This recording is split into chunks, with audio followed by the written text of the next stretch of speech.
रामकृष्ण हरी मंडळी, अजून एक नवीन व्हिडिओसोबत तुम्हा सर्वांचं स्वागत करते माझ्या यूट्यूब चॅनलमध्ये. तर आज सकाळी उठायला थोडंसं उशीर झाला होता. म्हणले फटाफट ब्रश वगैरे करून आहोंना डब्बा द्यायचा होता, तर पटकन स्वयंपाक करून घेतली मी. स्वयंपाकाचं काही मला क्लिक घेता आलं नाही कारण की उशीर झालेला होता म्हणून. आणि मग त्यांनी गेल्यावर लगेचच मी चहा वगैरे केले, कारण की आधी मला उठल्या उठल्या भूक लागत असते. मग चहा केलं, थोडंसं काहीतरी त्याच्यासोबत खावा म्हणून 2-4 टोस्ट असं खाऊन घेतलेली आहे मी निवांत बसून. एकदा पोटामध्ये काही तर थोडंसं घातलं की मग बरं वाटतं. मग चहा पिऊन झाल्यावर बरेच काही कामं केली होती मी, त्याच्यामुळं खूप असं ताण लागली होती. मग बसली आणि निवांत बसून एक तांब्याभर असं पाणी पिली. मला खूप पाणी लागतं, पाणीला मला खूप प्यावं असं वाटतं. तर लगेच पाणी पिऊन मग मेथी निवडायची होती, तेवढी मेथी निवडून घेतलेली आहे. मग नंतर म्हणले चला आपल्या रोटून कामाला लागून जाऊ या, आणि गाणे लावायचं आणि लागायचं कामाला असं म्हणून विचार केलं होतं. पण बघते तर काय नो सिग्नल दाखवते टी व्हीला. जाऊ दे म्हणलं. मग खूप असं मला धूळ दिसत होती, तर म्हणलं इथलं सगळं स्वच्छ करून घ्यावं म्हणून थोडंसं तिथं वल्लं कपडा करून पुसलेली आहे मी. डिश वगैरे टी व्ही वगैरे सगळं पुसून घेतली. त्यानंतर बेड वगैरे आवरून घ्यायचं म्हणून आवरून घेतले. बेड वगैरे आवरून झालं का, आमचं छोटंसंच रूम आहे त्याच्यामुळं तिथल्या तिथंच मला सगळं मॅनेज करावं लागतं. ह्या साईडला बेड आहे, तर त्याच्या ऑपोजिट साईडला टी व्हीचं शोकेस वगैरे आहे.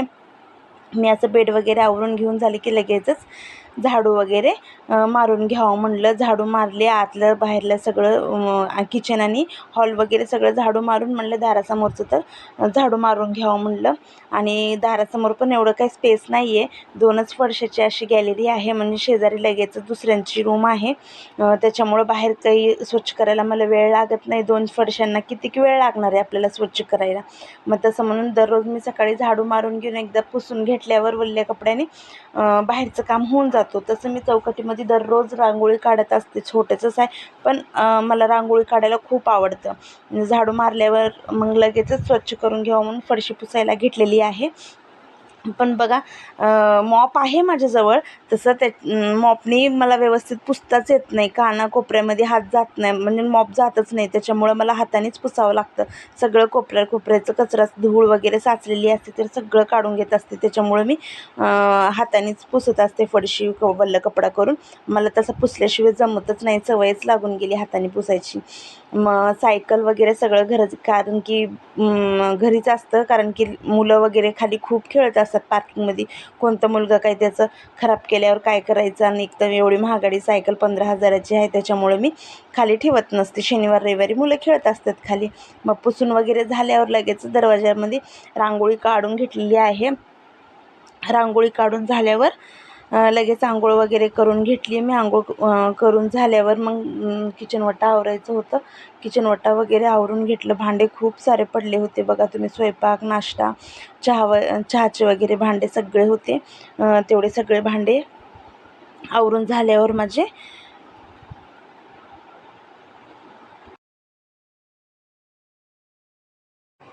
दोघंच आहे, तरी पण किती सारे भांडे पडलेले आहेत. माझ्याकडून भांडेच खूप पडत असतात.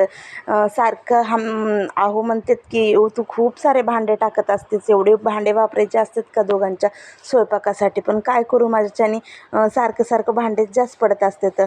मग मी म्हणलं पटकन आता आवरून घ्यावं. तेवढे सगळे भांडे आवरून घेतली आहे मी. त्यानंतर किचन ओटा वगैरे सगळं स्वच्छ करायचं होतं मला. एकदा सकाळी सगळे कामं आवरून किचन ओटा वगैरे स्वच्छ झाले की खूप छान वाटतं. आणि किचन कसं छोटा असल्यामुळं का मला जेव्हा स्वयंपाक झालं तेव्हाच भांडे वगैरे आवरून ठेवावं लागतं, कारण की दुसरी वेळेस स्वयंपाक करायचं जर म्हणलं तर किचन भरलेलं असल्यावर मग तिथं बघूसुद्धा वाटत नाही मला. त्याच्यामुळे मी स्वयंपाक झालं की लगेचच असं किचन ओटा पूर्ण आवरून घेत असते. आणि किचनमध्ये पण थोडी मी चेंजेस करावा असं मला वाटते. पण करूया थोडं आता करणार आहे. कारण का कुठं थोडंसं नाही का चिटकवायचे अँगल वगैरे असतात, तसे काही मिशोवरून ऑर्डर केलेली आहे मी. तसे कॉर्नरला वगैरे कॉर्नर पीस वगैरे तसं लावणार आहे, मसाले डबे वगैरे ठेवण्यासाठी. म्हणजे थोडंसं किचनला छान लुक येतो. हे तर माझं असं काही पसार पडलेलंच आहे खिडकीमध्ये सगळं, पण ते सगळं सरकवणार आहे मी. छान असं किचन सजवते. मग त्यानंतर मी तुमच्यासोबत शेअर करते की किचनमध्ये मी काय चेंजेस केलेले आहे. मग हे सगळं काम सकाळचं घरातलं आवरून झाल्यावर आम्हाला जायचं होतं बाहेर. ते कुठं जायचं होतं म्हणल्यावर मग मी आता म्हणजे अधिक महिना आलेला, अधिक मास काय म्हणतात तुमच्याकडे ते आहे, तर अधिक मास आलेला आहे त्याच्यामुळं मम्मीला म्हणलं साडी पण घेऊन जावं म्हणून पिंपरीला जायचं होतं. सगळे काही कामं आवरून झाल्यावर मग पिंपरीला निघालो आम्ही.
तर पिंपरीला कशामुळे जावं लागलं हे पण तुम्हाला सांगते पुढं.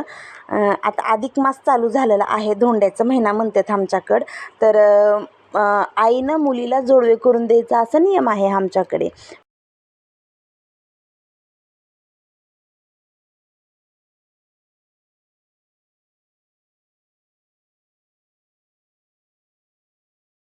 तर मला पण आता जायचंच आहे मम्मीकडे 1-2 दिवसामध्ये.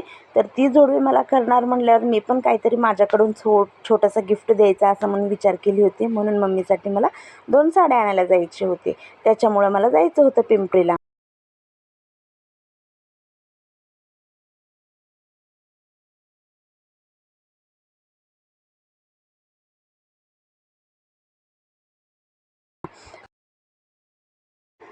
तुमच्याकडे पण आहे का अशीच पद्धत?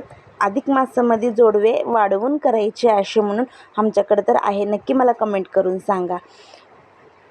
तर आता निघालो सगळे कामावरून पिंपरीमध्ये.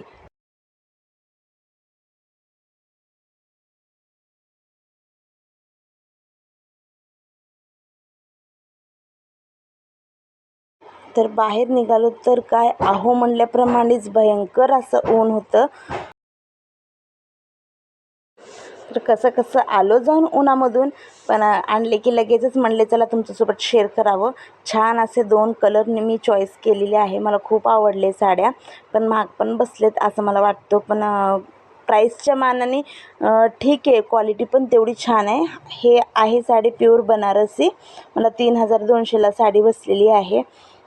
एकदम कपडा पण तेवढं छान आहे आणि त्याची शायनिंग पण तेवढी छान आहे. मम्मीला तर एकदम उठून अशी साडी दिसणार आहे. त्याच्यामुळे मी म्हणले प्राईसकडं काही मी बघितलेली नाही, म्हणले फक्त मम्मीला आवडावं बस. तर मम्मीला एक आणि बहिणीला एक म्हणून अशी घेतलेली आहे मी. त्यानंतर ज्याला जी आवडली साडी ते त्याने घेतील. अहो म्हणत होते तुझ्यासाठी पण एक साडी घे असं, म्हणून नको बाबा ह्यालाच बिल जास्त होऊन गेलं आहे आणि कशाला आपण पण घ्यायचं म्हणून मी काही घेतली नाही.